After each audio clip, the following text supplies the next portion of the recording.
Don't forget to like, follow, subscribe, and turn on notifications so that you will receive alerts when there are new episodes.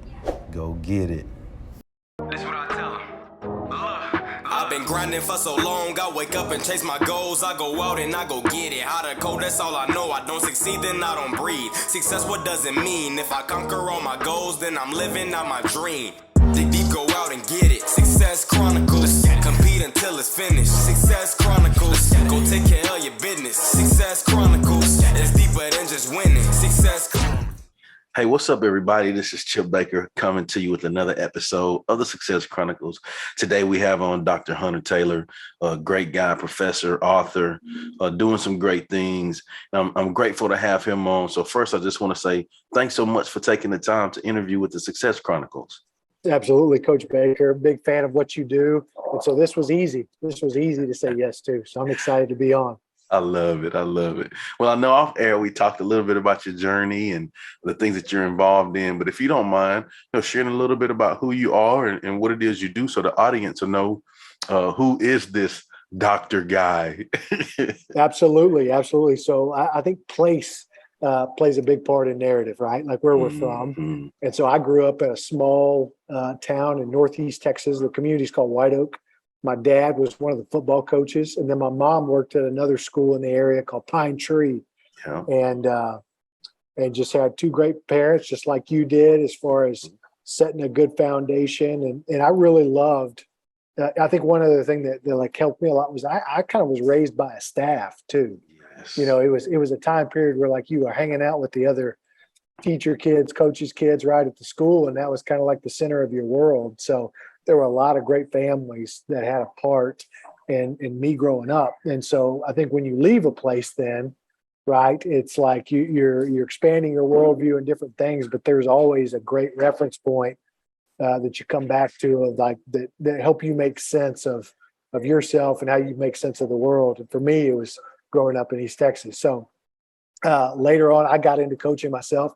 Now, basketball was my favorite sport. Yes. And I had a wonderful coach. His name was Ron Boyette, and we're still close. And anyways, when I got out of college, I took a couple different turns, but eventually landed on wanting to be a coach and wanting to do it well and making an impact, just like you. And so I was an assistant. I started off as a junior high coach in Jackson, Mississippi, at Powell Middle School, and had two great mentors in John Perry and Frederick Murray. But I had 2 great years there. And then I was an assistant coach. It was called Bishop O'Connell High School, worked for Joe Wooten. Then I was an assistant coach for Pat Cunningham at Trinity University in San Antonio. And again, I've had great mentors. And then I came back to East Texas. I was the head basketball coach at Spring Hill High School. And that's where I met my wife back in Longview.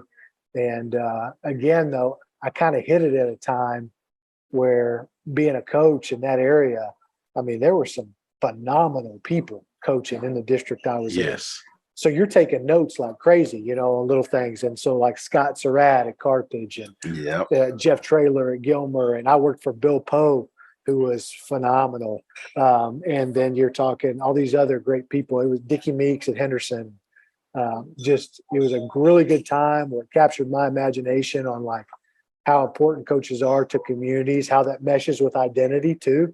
Like you get it right, you kind of instill pride. People that are part of your program, they feel more confident when they leave and they go on to, whatever they want to do in life. And there's just a confidence there that I think can be attributed to being part of a great high school sports program. So I'm super biased in that I'm a supporter of what you do and what other coaches do because of that. And had the good fortune, a mentor of mine named Ken Hall connected me and recommended me to work as a graduate assistant coach from there for Scott Drew. And my wife and I, as soon as we got married, we moved to Waco. And I thought that was the jackpot for basketball coaching because you had Scott Drew as the head coach. You had Paul Mills, Jerome Tang, Grant McCaslin as the lead assistants, Tim Maloney, Jared Dunez, Sam Patterson, Charlie Melton. You know how those lists go. I mean, you can't leave people out. David Chandler, Miss Karen. And then there were some other graduate assistant coaches I work with that are doing phenomenal things right now. John Jacobs, Matt Wilson, A.D. Malhotra. but you spend 3 years there under a great culture that really they were in like year 11, 12, 13. So, I mean, this thing had already been set. So you're kind of gaining all the benefits of like listening, taking notes, thinking about when you leave one day, how you want to do things. That was the first time I ever got to really just be able to pause and enjoy and learn and shut up and listen, right? That's it. And had a great mentor, especially there. He was the director of basketball operations, but he was a Hall of Fame coach, Hall of Fame person. His name was Tim Maloney.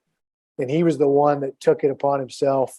On a big staff, you got to have somebody that really looks after people. Otherwise, you can kind of miss out on the mentorship part. He did that for me, just as far as helping me through certain dynamics in a staff or how to handle certain things with whether it was coaching a certain player, how he would, he was really about breaking it down and making sure I understood the big picture, that this is a we thing.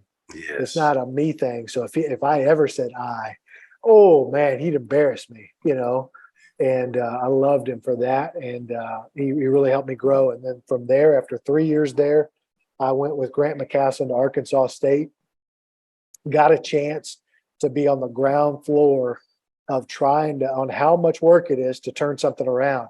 I have a great respect for like when I hear principals that go into school districts and they try and turn it from a C to a B or B to an A and all this stuff, and how much work that is. And that dynamic's way harder because everybody, it's just different. It's like everybody has a different opinion and all that kind of stuff. So, but to be with somebody on a small college staff of going into a place that wasn't very good, and how do we instill pride and make this a successful thing? And got to work with not only Grant, but Ross Hodge, James Miller, Jareem Dowling, Andrew Hudeberg, Phil Byer, TJ Cox, Josh Pierre, Coy Gamera, just a great group. And what we tried to do was work in a hurry on this kind of stuff. Now, I will say, sometimes you can work in situations like that, and it's like more than you bargained for. Like you're living up there, right? And my wife and I, we had our first child right before going. Gosh. So I think that was a good turning point too for me of like, hey, we got to see this come to fruition. But then we opted to go into. I'd always been chipping away at my doctorate, and a faculty position opened up at the University of Mississippi, and I had a great mentor who recommended me for it, and I got to interview, and we chose to go in and get back to those education roots and to work in an alternate route graduate teaching program, doing the same things that we do as coaches. Yes. But now we're getting ready to do this and help a group of 25 teachers every year that have chosen to sign up to be teachers in areas of the country that are in they have high turnover. They need they need teachers, and they're committing to do that for 2 years at least. And thankfully, so many of those have fallen in love with their places, and they've stayed, and they see the impact of being an educator and how important that is. Well, I get to work with those. I've gotten to work with those the last 5 years every day. So that's that's a treat. That's salt in the earth stuff, Just listening to you talk about that journey. One thing that I love that you did is, as you were talking about your stops that you had, you were listing names. Yes. Right. Of the people, the mentors, the people that you were able to learn from. And that shows me your hyper sense of awareness. Oh, right? yeah. Because I think a lot of times we go through situations and we're not aware of how good our situation is. No question. Until we're out of it. And then we're like, man, that was all right. Totally. And you're talking to a better version of Hunter Taylor than back then too, where you realize, oh man, this was pretty nice actually. Or that person didn't have to do that for me, or, right. Or here's what God was teaching me at this moment. And now I see how it's coming to fruition later on in my life, kind of thing. So, yes. And I think it also makes you appreciate the fact, it allows you to value the fact when you're blessed to have good people around you. Totally. And that's why you're always trying to recreate that, right? Yes. Because you know how good it can be. And it's a short life we get. And so like, I want to be around people I actually like doing life with, right? And like, they have the same passion, because he would think about how hard, I know you know this, it's like, how hard is it to try and do this work if you're on an island by yourself doing Oh my it? gosh. Oh my, you quit. I mean, Yes, this it's ain't worth it. tough. Yeah. It's tough. So It's tough. Well, uh, what are three things you've accomplished in your life that you're proud of? proud of. I think number one, I'm really proud of that my wife and I, we have three little boys, and I think they're on a good path so far, and so we're so proud to be Yates, Sims, and Knox's parents, and we're in that ripe season right now where, time is precious and we're trying to really sow seeds, if you will, because they're little boys. So I'm really proud of that. I'd say the second thing I was proud of, I was never on the path or trajectory to be a professor. I guess I thought there were certain, a certain class of people that got to do that stuff, and I wasn't a member of it. I thought of that as an early age, and there's a lot of like lies, right? That you got to like Yes. punch through and knock out the Unlearn the door. lies. Yeah, and Yeah. I'm like, that's a bunch of crap, right? Like this is Mhm. no. Like everybody, you could be from White Oak, Texas, and be a faculty member at a university, and when you say something or you study it and you know what you want to say, you can do that, Yeah. and like that's for everybody. It's just you got to put the time and the work in and earn those stripes and earn trust. But I'm really proud of kind of getting past that because there was a part of me that didn't, you have that imposter syndrome, right? Like everybody has that at different times. And Yes, sir. we still have that. That lets us know that we're human and that we're going after big goals. But that's something I was proud of. And then the third thing, so I just had a book come out that's called Draw the Line. And this is like I spent probably 7 years total, but 5 years steadily working on it. Mhm. I wanted to write a book that captured the area that I'm from, what makes that area so unique and special in my eyes. And I used the narrative of the coach and the teacher to explain how communities are and how they're special in these areas. And I spent a ton of time and had some good fortune of like finally figuring out how I wanted to tell it, and had good people in my lives, Abigail Mizell, Ralph Eubanks, Michael Weber. We're talking about lists again. Like you got to Yes. have some people that help you in writing, and you're a writer. You don't write alone. Like Correct.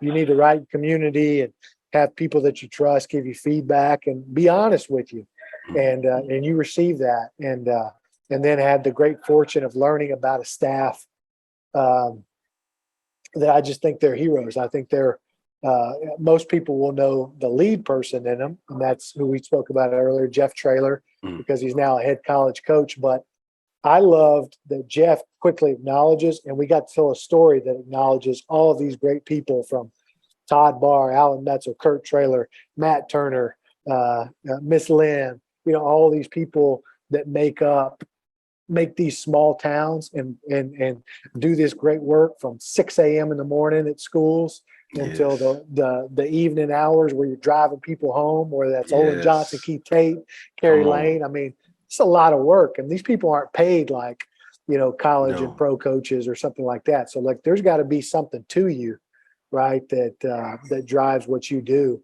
And I love the core that's a part of them, and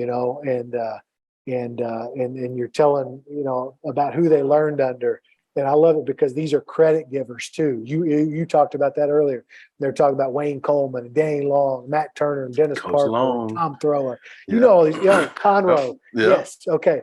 So Uh-huh. you're talking about, and Danny's a big part of this book, and Yes. it's just all of those things that you're trying to see how networks and staffs help move communities, and Period. teachers and principals and Period. superintendents and teachers. I mean, it's a lot of people that help make a place special for kids. And when it's right, when people do get, aligned, and there's not, foolishness, and the school board understands that, like, let's do our part in being a good support for Mhm. this school and these teachers and everything that they need. And the people in the community see what's going on, and they can't wait to wrap their arms around it too, from local businesses to city council members to just good, engaged citizens. When it's right, I mean, you can accomplish some miraculous things. And it's more than just, as you know, more than like the scoreboard or state titles. Exactly. It's like you're seeing all these kids that are doing phenomenal things in their own lives and raising families and doing and it all started with, they learned these core outside of their own families. Like, this is a big part of your life. You go to school a lot. You're around those coaches a lot. I mean, we're talking about that and praying right now for our coaches my kids will have, because they're going to spend a ton of time with them, right? And so I want them around people that are like Alan Metzel and Matt Turner that will teach you more than just how to run a certain route or how to make a tackle, and those things are important because we need to learn how to do little things well, and we need to learn how to do a job well and all that kind of stuff. But they're learning so much more, I feel like, in the story of how to be a good person. And I love telling the story. This was a really gratifying thing. So good. So good. Well, hearing you talk about your journey, hearing you talk about the things that you're proud of, I would consider that to be hugely successful. So let's hit on success. What is your definition of success? I think kind of having that internal rubric, right, of things that are important to you, and then going out and living that way and being consistent with it, right? So I think we're always going to look at the scoreboard a little bit in life, and we're going to hear from the fans a little bit in life. And I'm using those as just those are metaphors for other things, right? Like, we're always, Tim Maloney, that mentor I had at Baylor, he's always about this. He's like, let's stop looking at the scoreboard. Let's look at the heartboard, right? Let's look at that internal rubric. Did you stay on track? And this was who you profess to be. This was how you profess to be in the workplace and your family. Are you living that way? And if you do that and the internal rubric is fulfilled and checked, that's success, right? Being faithful with who you profess to be. And so, like, even writing this book, I know you're an author. Writing this book, I wanted to tell the story. I wanted to tell a story that I wanted told, that I would love read, or that I knew would make an impact on me if I was a young coach. And I'm not going to look at sales or how many critic reviews. I'm going to do my best to shy away from letting that define if I told a good story or not. And so, like, I feel right now, I'm so proud of that aspect because I stayed true to what I was trying to tell. So I hope it hits. I think the Lord will bless, the work and the heart behind it. But I'm not letting that define this. So good. So good. I love that. Just being in the process. Don't worry about all that other. Just focus in and be where your feet are planted. Good stuff. Yeah, absolutely. Well, before we get off, if you don't mind sharing with the audience where they can go follow you and check you out and show you some love and get that book. Yes. So if you'll go on Twitter, so it's just at Dr. Hunter Taylor, at Dr. Hunter Taylor. That's my Twitter handle. And then you'll see links, that I've got pinned on my profile. Easy spots to buy the book, Draw the Line. You can also watch the book trailer. Had some great people be involved with this project. As you know, I mean, half of it's too, it's like you got to sell the product now, right? It's like you got to be able to be available. But I've also got a website that was built that just unpacks the story for somebody that wants just a quick view of what's going on with it. And that's all linked there. That's super easy. But obviously, you can also find this stuff on Amazon, Barnes & Noble. They have that in their inventory. So it's out there. It's called Draw the Line, Jeff Traylor, the Gilmer Buckeyes, and a season deep in the heart of East Texas. Love it. Well, again, I just want to say thanks so much for taking the time to interview with the Success Chronicles, and I wish you continued success. Thank you so much, Coach. Yes, sir. Thank you guys for checking out this episode. We'll see you next time. God bless. Go get it.